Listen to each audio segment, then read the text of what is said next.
Jésus s'est toujours et partout opposé au mal. Il a appelé le mal, mal, et le bien, bien. Mais il y a une manière de combattre le mal.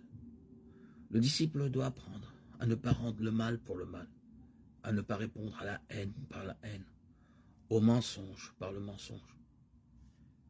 Il doit apprendre à considérer les méchants aussi comme frères en humanité, comme prochains, et à être bon avec eux, avec des intentions loyales.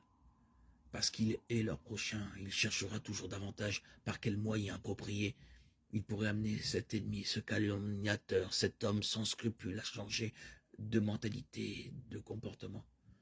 Leur vie et leur destin ne doivent pas le laisser indifférent. En fait, cela n'est possible qu'en croyant à l'Évangile, qu'en se mettant à suivre Jésus. Car le disciple aussi connaît trop souvent la tentation de rendre ce qu'on lui a fait, œil pour œil, dent pour dent, Matthieu 5, 38.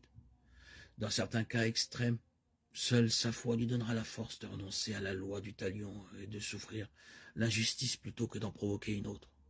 Ainsi, le disciple de Jésus prend pour lui-même et non pas pour les autres les exigences et obligations les plus coûteuses. Il sait d'ailleurs, par sa propre expérience, que marcher à la suite de Jésus sur un point n'empêche pas de se dérober à d'autres moments. C'est une raison de plus d'être indulgent, conciliant, bon avec les autres, et de briser ainsi le cercle diabolique du mal. Quand cela se produit, alors le royaume de Dieu commence à se manifester parmi les hommes.